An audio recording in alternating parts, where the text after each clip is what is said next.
Au nom du Père, du Fils et du Saint-Esprit. Amen. Mes très chers frères et sœurs, nous célébrons aujourd'hui la Vierge sacerdotale. Alors oui, je le dis d'emblée, toute neuve. Elle a 7 ans. En effet, il y a 7 ans, je recevais la consécration épiscopale. Puis, quelques jours après, je pris la route pour aller à Ars, auprès du Saint-Curé d'Ars, pour y faire un pèlerinage d'action de grâce. Durant le chemin, j'ai eu le temps de penser énormément à beaucoup de choses. Et là-bas, il s'est passé quelque chose. Un bouleversement intérieur, on va dire. Et je me suis mis en questionnement. En parallèle, déjà depuis 2-3 ans, il y avait dans la communauté des dames une en particulier, qui me disait « Depuis toute petite, j'aurais voulu être prêtre. » Mais c'était impossible. Et même dans mon esprit, c'était totalement impossible. D'autant plus que dans l'église gallicane, nous avons déjà depuis les années 20 des diaconesses, et que cela me paraissait suffisant. De plus, ça correspondait parfaitement à ce qu'il y avait dans les saints évangiles. Pardon, pas dans les saints évangiles, mais dans les épîtres, dans les actes des apôtres, on nous parle des diaconesses. Donc pour moi, c'était suffisant. Je dirais même que 25 ans en arrière, visitant la cathédrale épiscopalienne de San Francisco, j'avais fait un bond de colère en voyant le portrait de l'évêque des lieux qui était une femme. Ça m'avait choqué. Venant quand même du catholicisme romain et plutôt assez tradit sur les pratiques liturgiques, pour moi, c'était vraiment impensable. Mais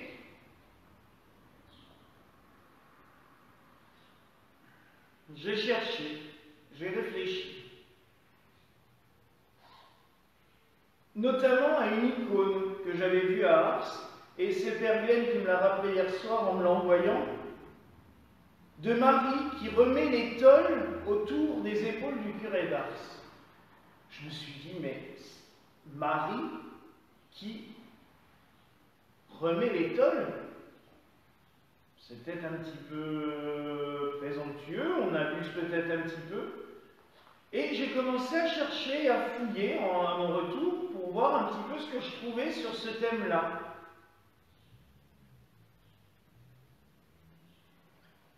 Et je découvre qu'en fait, il y a 1500 ans de là, concile d'Éphèse, concile de Nicée, on parlait ouvertement de la Vierge Marie comme prêtre.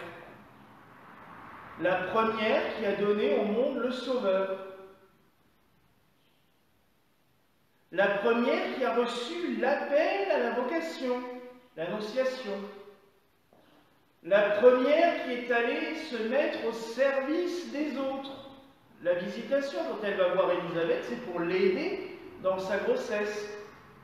Et ainsi de suite, j'ai commencé à dénouer ce fil, à suivre ce fil d'Ariane,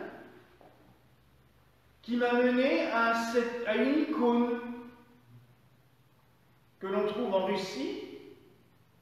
Les sœurs de Minsk l'avaient reproduite aussi, de Marie, vierge, sacerdotale, Marie habillée en prêtre, devant un autel, avec un calice devant elle et Jésus dedans.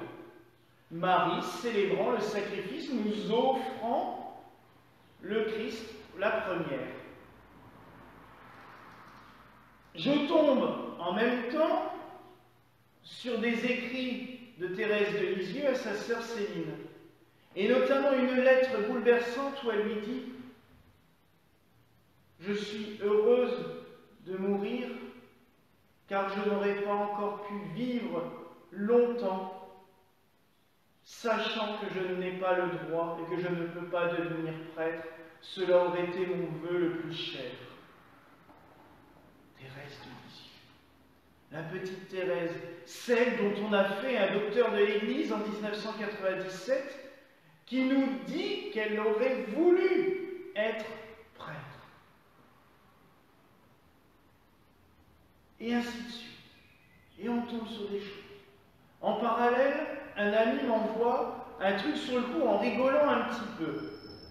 Il m'envoie un site, une apparition qui aurait eu lieu à Rome dans les années 90, la mère de l'Eucharistie. Et je vous dis, il me l'envoie un peu en rigolant, en me disant « Oh, t'as vu ça ?» Non, mais c'est quand même, ils abusent.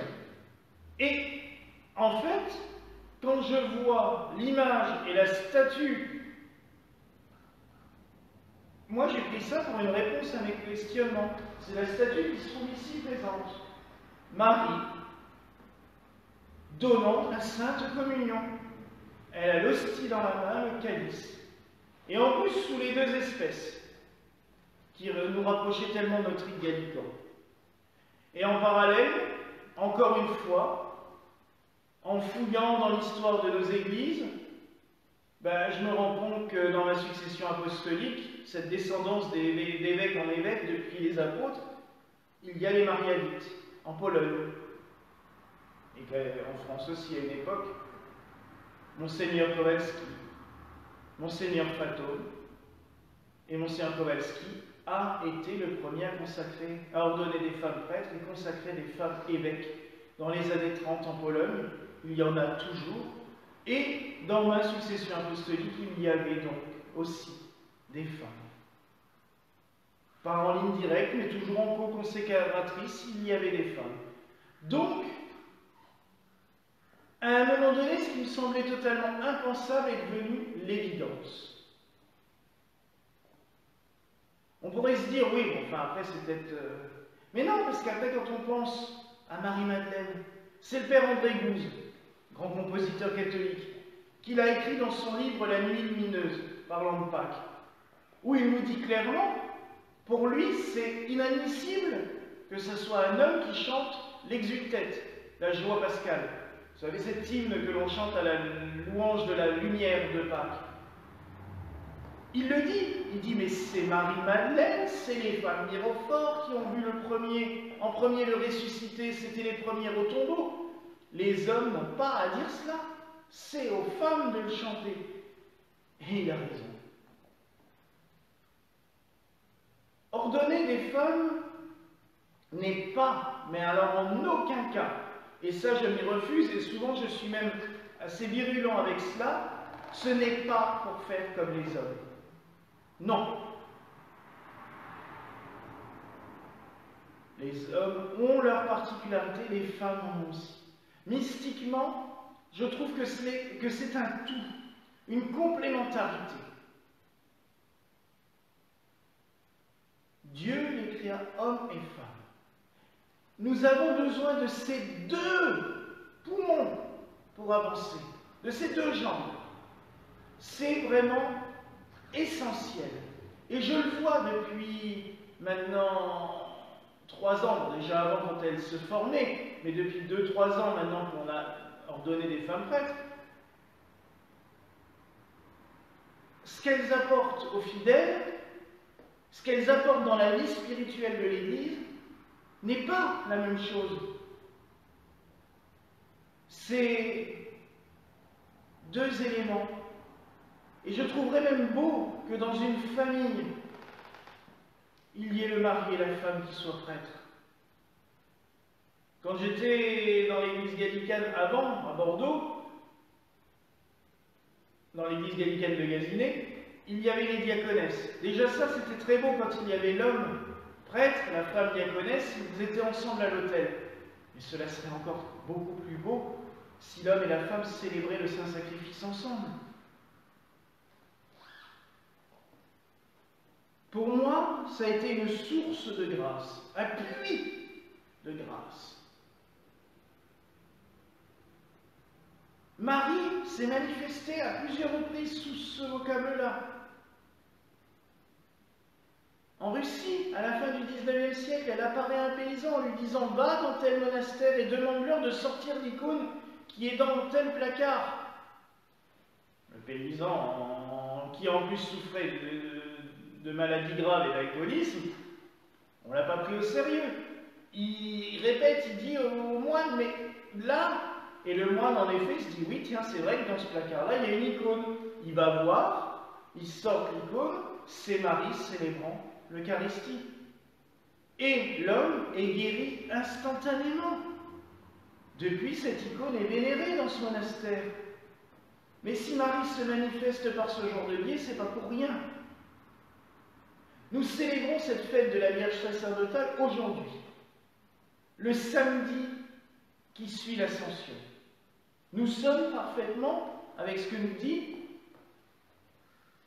les Actes des Apôtres. Donc le 40e jour après Pâques, ils sont allés, ils ont vu Jésus s'élever dans les cieux, puis le jour du Shabbat, ils sont retournés à Jérusalem. Et on nous dit, la distance était permise par la célébration du Shabbat. Nous sommes le samedi qui suit l'Ascension. Nous sommes ce Shabbat-là. Et nous sommes dans le Cénacle avec Marie, avec les apôtres. Ils prient. Les actes sont clairs, ils prient. Et ils vont prier jusqu'à la Pentecôte, jusqu'à recevoir l'Esprit Saint. Et Marie va recevoir l'Esprit Saint avec eux. Il y a les femmes aussi, on nous le dit. Il y a les femmes, d'autres femmes, il y a les frères de Jésus. Il n'y a pas que c'est les 12. Ils vont vivre en communion de prière pendant 9 jours, cette fameuse neuvaine. Et ils recevront l'Esprit Saint ensemble. Oui, c'est vraiment sous la conduite de l'Esprit Saint que l'on peut faire certaines choses, et je le dirais même contre son gré. J'étais totalement contre à l'époque, et pourtant, et depuis, je n'ai qu'à m'en féliciter.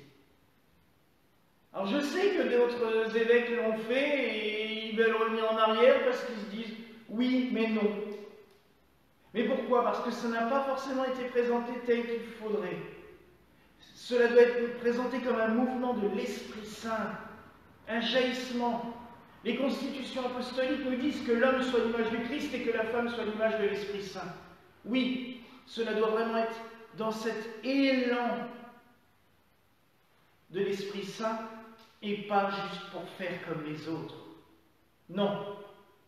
Si on ne donne pas un élan mystique à cela, si l'on ne donne pas un souffle spirituel profond, l'ordination des femmes ne sert à rien. C'est deux poumons qui respirent ensemble et qui font vivre l'Église. C'est pour cela qu'ici, quand il y a notre clergé au complet, il y a les hommes de ce côté, les femmes de l'autre. C'est pas pour les séparer, mais en fait, c'est vraiment deux poumons au pied de l'autel.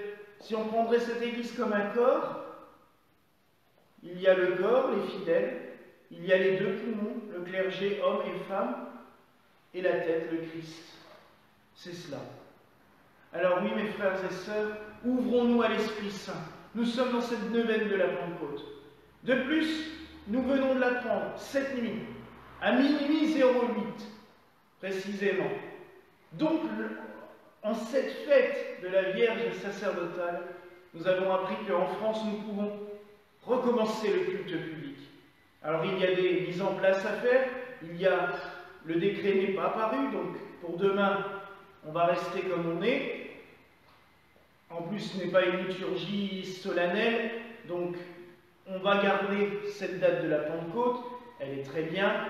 On va garder ce temps de prière silencieuse, intériorisé jusqu'à la Pentecôte, pour qu'à la Pentecôte jaillisse l'Esprit Saint en chacun de nous. Alors oui, mes frères et sœurs, Vivons cette année avec une plus grande ferveur encore. Et je pense aujourd'hui, tout particulièrement, et je le dis, à Elisabeth, à Birgit, à Christiane, nos 3 femmes prêtres, à Mère Kate, qui est évêque aux États-Unis, avec qui nous sommes en communion de plus en plus forte et fraternelle. Je pense à Mère Christina aussi en Espagne, qui est dans un mouvement catholique romain, mais qui s'unit régulièrement à nous, tous les ans quand elle vient à Strasbourg, avec qui nous partageons énormément de choses. Je pense à vous toutes. Que la Vierge sacerdotale vous soit toujours un guide et une aide, qu'elle vous conduise toujours vers notre unique but, le Christ. Nous nous arrêtons pas, Marie, jamais.